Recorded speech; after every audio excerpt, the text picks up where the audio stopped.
আসসালামু আলাইকুম রহমতুল্লাহ।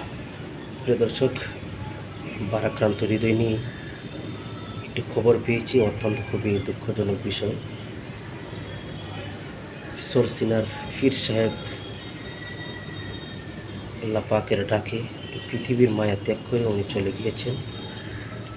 তো আমরা সকলেই হুজুরের জন্য দোয়া করি, আল্লাহ পাক রব্বুল আলামিন হুজুরকে যেন জান্নাত নসিব করেন। আমরা সকলেই দোয়া করি। আসলে এই পৃথিবীতে কেউ থাকতে পারবে না। এই পৃথিবীটা এমন একটি জায়গা, সবারই চলে যেতে হবে। আজকে কেউ আছে, কালকে কেউ থাকবে না। এই পৃথিবীটা এমন একটি নিঃস্বার্থ পৃথিবী, এই পৃথিবীতে কেউ থাকতে পারবে না। তো আমরা সকলে হুজুরের জন্য দোয়া করি, আল্লাহ পাক রব্বুল আলামিন হুজুরকে যেন জান্নাতে উচ্চ মাকাম দান করেন। তার অধীনস্থ যাদেরকে রেখে গিয়েছেন তাদেরকে ধৈর্য ধরার তৌফিক দান করেন। সকলে ভালো থাকবেন। আসসালামু আলাইকুম ওয়া রাহমাতুল্লাহ।